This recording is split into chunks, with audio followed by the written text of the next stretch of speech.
O julgamento começou com uma chamada de Nicole Simpson para o 911, o 112, no dia 1 de janeiro de 1989, onde ela se queixa do ainda marido O.J. Simpson lhe estar a bater e, inclusive, consegue-se ouvir Simpson no fundo da chamada a gritar com ela.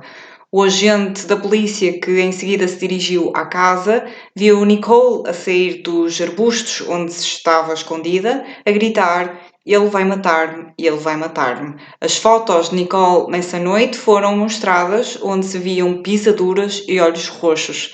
Eventualmente, O.J. foi condenado por violência doméstica do episódio dessa noite, mas saiu em liberdade condicional. Os jurados, em tribunal, contudo, disseram que a proporção dedicada no julgamento à violência doméstica que sofria Nicole foram uma perda de tempo.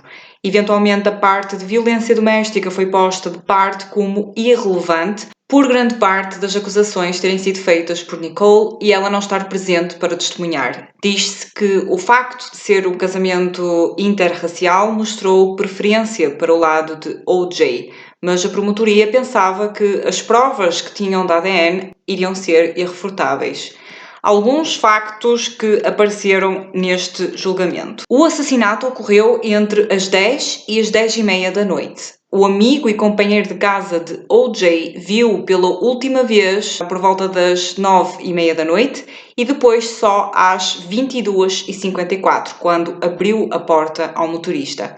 O ADN de O.J. foi encontrado em gotas ao lado das pegadas que saíam da cena do crime. Probabilidade de erro destas provas, 1 em 200. ADN de O.J. foi também encontrado em sangue perto das vítimas. Probabilidade de erro, 1 em 9,7 bilhões. ADN de O.J., Nicole e Ron encontrado na parte de fora da porta e dentro do carro de O.J., probabilidade de erro 1 em 21 bilhões. ADN dos três e da cadela de Nicole encontrado na luva encontrada nas traseiras de casa dele. ADN de O.J. e Nicole encontrado numas meias encontradas no quarto dele, probabilidade de erro 1 em 6,8 bilhões. Fibras de algodão azul foram também encontradas na cena de crime. Na gravação desse dia, da peça da filha, O.J. via-se que estava a usar uma t-shirt azul e, embora o amigo e companheiro de casa dissesse que quando chegou da escola da filha ainda a tinha, na noite, quando voltou, já não estava com essa t-shirt. A polícia nunca encontrou a camisola. Uma testemunha não admissível em tribunal diz ver Simpson naquela noite no aeroporto a colocar conteúdos de uma mochila no lixo. As autoridades até hoje acreditam que foi assim que O.J. se livrou da arma e roupas do crime. Nicole tinha uma marca nas costas que parecia ser a de um pé em cima dela depois da morte. Os investigadores acreditam que o assassino, depois de a matar, voltou ao corpo, colocou o pé em cima das costas, puxou-lhe o pescoço e cabelo para trás, dando o golpe que quase a decapita. Havia cabelos de Ron na Nicole e vice-versa, o que leva a crer que o assassino matou Nicole, depois matou Ron e voltou outra vez para Nicole para lhe dar então o corte na garganta pós-morte. Isto porque o cabelo da Nicole encontrado na luva tinha sido arrancado. As pegadas deixadas na cena coincidem com o tamanho de Simpson.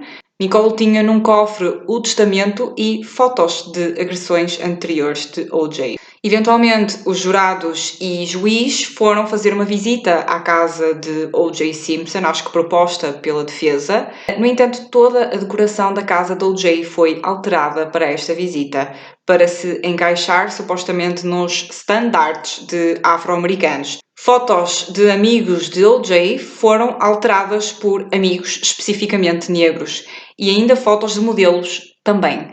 Johnny Cochran, que era o principal advogado de defesa de Simpson, disse que O.J. era visto como um líder na comunidade afro-americana, quando na verdade ele dava-se maioritariamente com a elite de Los Angeles, que naquela altura era maioritariamente brancos. Para debater estas provas de ADN e também afrontar a promotoria, Simpson contratou uma equipa de alto nível de advogados que ficou conhecida como a Dream Team, que em português é a equipa de sonho.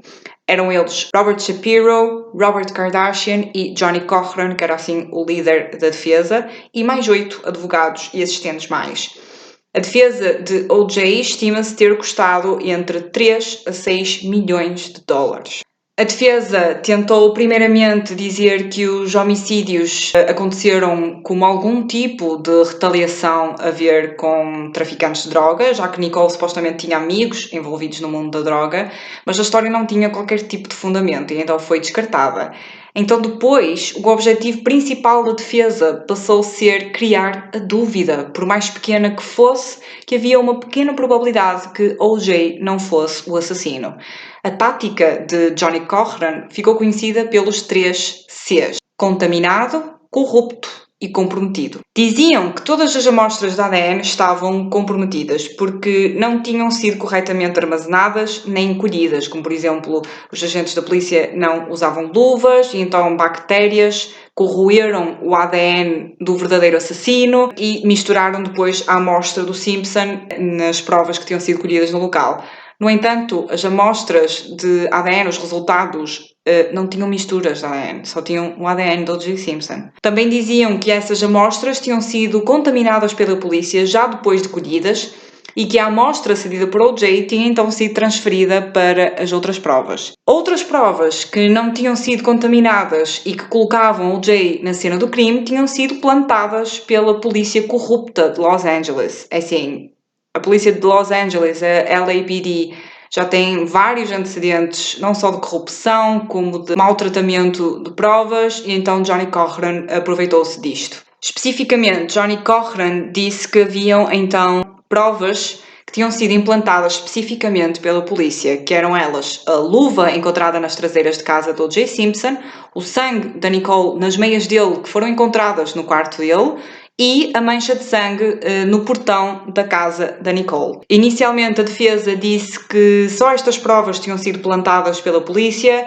mas mais para o fim do julgamento eventualmente disse que todas as que continham ADN de Simpson tinham sido plantadas pela polícia. A defesa chamou um médico que afirmou que O.J. não tinha capacidade física para poder ter feito um crime tão violento e frontal por causa das lesões antigas. No entanto, foi mostrado um vídeo de O.J. a fazer exercício físico que tinha sido feito apenas semanas antes dos homicídios.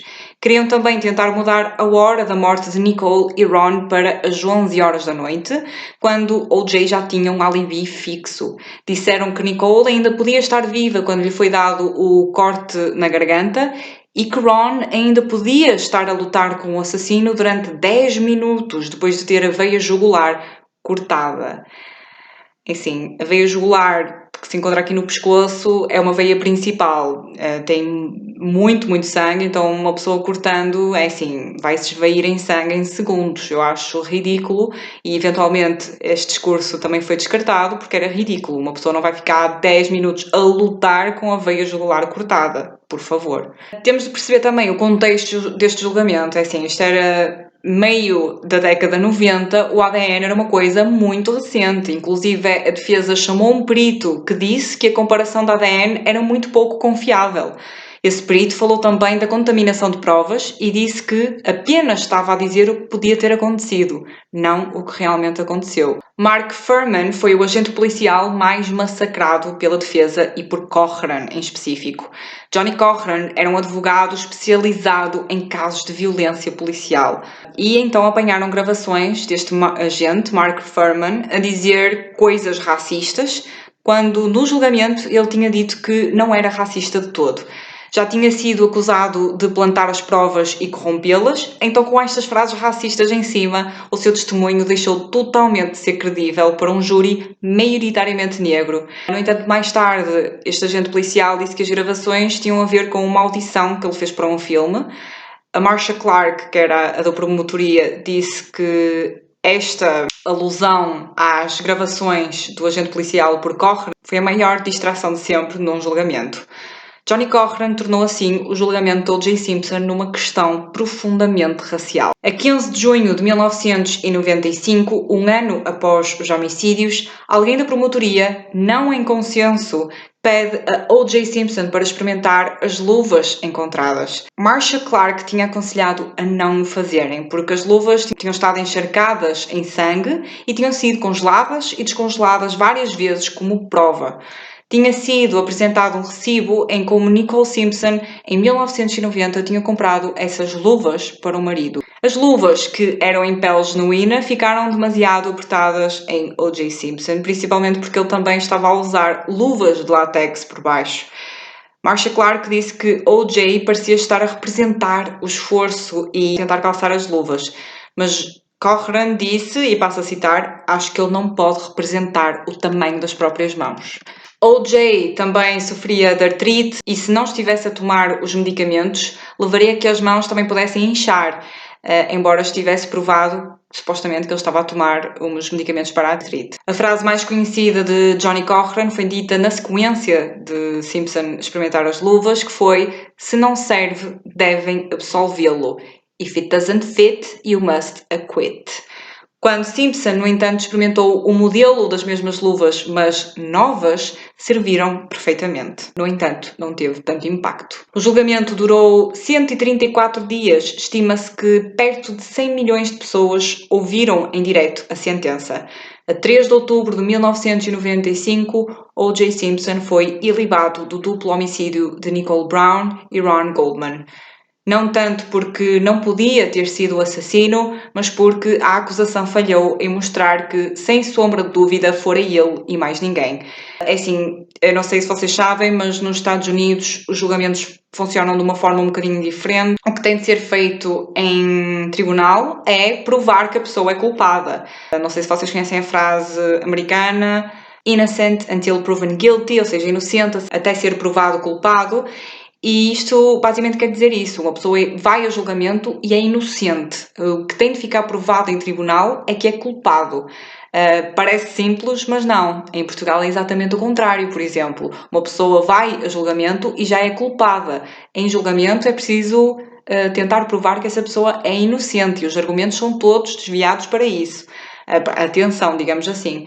Neste caso, claro, não ficou supostamente provado, sem sombra de dúvida, que tinha sido então O.J. Simpson a cometer estes dois assassinatos. No entanto, não houve mais nenhum suspeito de ser o assassino, tanto de Nicole Brown como de Ron Goldman. Quase todos os envolvidos neste caso escreveram livros posteriormente, porque, claro, ao ser transmitido em direto e por ser a personalidade que era O.J. Simpson, claro que os mídias alimentaram e fizeram render imenso este julgamento, e então as pessoas envolvidas também lucraram um pouco com isso. Hoje em dia, muitos jurados, depois de terem sido entrevistados, dizem que tê-lo-iam condenado. O que acontece e pode ter também influenciado toda esta decisão dos jurados, que, diga-se de passagem, demorou 4 horas a ser decidido, um julgamento com 134 dias, para vocês verem a pouca paciência que os jurados tinham. Então, o que pode ter contribuído para esta decisão do júri, para este julgamento ter sido virado tanto para a questão racial, foi que em 1991 foi agredido Rodney King devido a uma forte violência policial em Los Angeles, pela polícia de Los Angeles. Então muitos jurados até disseram depois que a sentença era mais para defender Rodney King da violência do que até ilibar o O.J. Simpson. Era até quase uma questão de honra para eles. Em 1996, os pais de Ron Goldman processaram O.J. Simpson por homicídio culposo e a família de Brown e os filhos dela e do Simpson fizeram uma coisa mais ou menos parecida. Este julgamento foi completamente diferente, não teve televisões, os advogados e promotores mudaram completamente e então, depois no final, foi dada uma compensação de 33,5 milhões de dólares às famílias ao considerarem então O.J. culpado. Ele teve de vender várias coisas da sua carreira para juntar dinheiro e supostamente muitas pessoas que compraram estes troféus e emblemas da carreira de Simpson mais tarde destruíram-nos em praça pública. Em 1998, Simpson disse à revista Esquire numa entrevista, passo a citar: "Vamos dizer que fui eu que cometi o crime. Mesmo se assim fosse, só poderia ter sido porque eu a amava muito, certo?" Em 2006 é publicado um livro com as memórias de O.J. intitulado Se Eu o Fizesse, Confissões do Assassino, descrito como uma confissão hipotética, ou seja, Basicamente é ele a dizer se tivesse mesmo sido ele cometer estes assassinatos, como é que ele tinha feito e como é que ele se tinha, sei lá, escapado de uma pena. Tudo em hipotética, tipo, eu penso que faria isto, eu acho que devia ter feito isto. Vocês não têm ideia de quão pormenorizado é este livro. Por exemplo, tem uma parte em que ele diz porque é que os vizinhos da Nicole nunca ouviram o cão dela a ladrar. Porque eu sou uma figura, uma presença habitual naquela casa. O cão conhece-me, por isso não ladrou. Isto é muito específico, ok? Muito, muito específico. Em 2008, Simpson é preso por outras coisas, nomeadamente tentativa de rapto e assalto à mão armada. As famílias até agora receberam cerca de 1% da compensação que Simpson tem de lhes pagar. O.J. Simpson, desde 2000 e depois também de sair da prisão, vai viver para a Flórida, que curiosamente é um estado que protege os bens de penhoras, como para compensações jurídicas, por exemplo.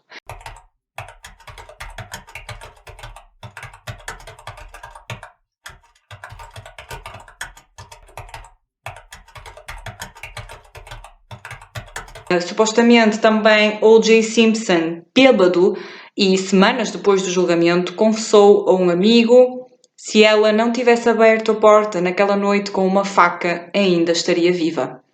Este caso também ficou conhecido porque, pela primeira vez, os Kardashian foram acompanhados pelos mídia, eram amigos da família Simpson. Eu diria que depois daí nunca mais pararam de ser acompanhados pelos mídia. Só para vocês terem uma noção como este caso, apesar de ser da década 90, ainda tem impacto hoje em dia e como não é um consenso geral ainda hoje em dia se ele realmente é culpado ou não, em 2015 só 57% de afro-americanos inquiridos achavam que Simpson realmente cometeu os crimes, ou seja, 57%. Longe de ser uma maioria absoluta. No entanto, com aquele segundo julgamento, O.J. Simpson foi mesmo culpado pelos crimes, numa parte mais administrativa, eu diria, e é uma pena que aquele julgamento inicial não tenha dado em nada. É assim, Johnny Cochran era um excelente advogado criminal, ele defendeu imensos casos conhecidos, nomeadamente ele era o advogado de defesa de Michael Jackson, para vocês terem uma noção de quão incrivelmente conhecido era o Johnny Cochran, e era um advogado criminal brilhante. A Marcia Clark da promotoria disse que era impossível eles terem ganho o julgamento assim, naquela época, assim que Johnny Cochran virou o julgamento para uma questão racial. Era impossível, porque basicamente, mesmo com as provas de ADN todas, que hoje em dia sabemos que são concretas e colocam, se tem o ADN de uma pessoa na cena do crime, colocam a pessoa na cena do crime, na altura não se pensava assim. O ADN era muito recente, não se tinha muita ideia como é que isso funcionava, se era assim tão certo, embora seja 1 em 6,8 bilhões de probabilidades de não ser o O.J. Simpson. No entanto, o Johnny Cochran, temos de admitir, foi brilhante. Ele conseguiu uma a uma descartar todas as amostras de ADN dadas pela promotoria. Não é fácil. Infelizmente, Johnny Cochran já faleceu em 2015. Acho que já foi negadas várias liberdades condicionais. Em entrevistas, a família de Ron Goldman disse que pelo menos o O.J. Simpson hoje em dia está no sítio em que pertence, que é a prisão, apesar de não ser por causa da morte.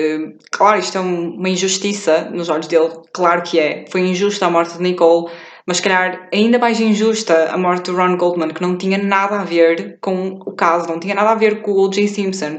E era só um conhecido, amigo talvez, da Nicole. Não sei se o O.J. pensou que eles estavam a ter um caso. Ele disse que a mataria se encontrasse com outro homem.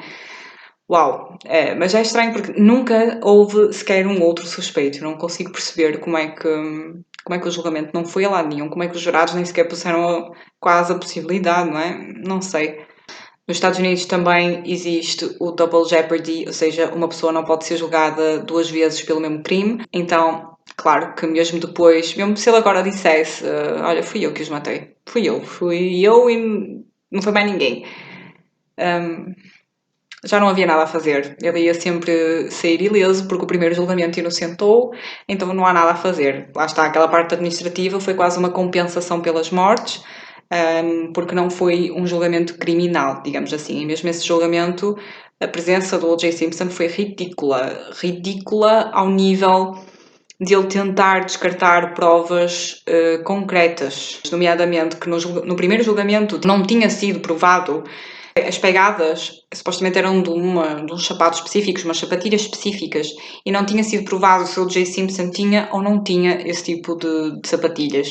No entanto, depois, nesse julgamento mais administrativo, digamos assim, pelas famílias contra o O.J., tinham encontrado fotos dele, não sei se era um paparazzi ou assim, com umas sapatilhas desse género.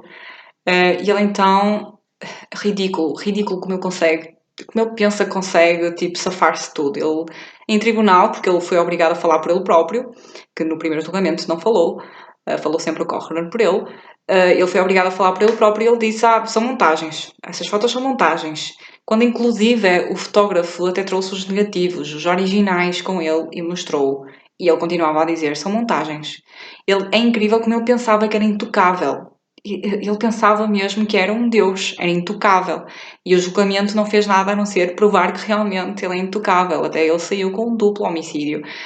Ileso completamente. E é isso. Espero que tenham gostado deste caso enorme e bastante conhecido.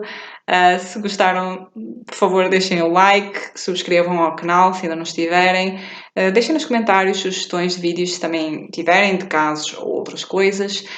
Por hoje é tudo e vemos no próximo. Bye! Por grande parte das acusações terem sido feitas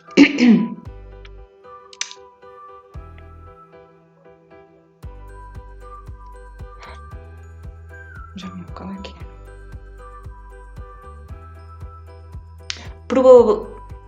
Basicamente o que se tem, nomeadamente tentativa de rapto e assassinato, assalto à mão armada, e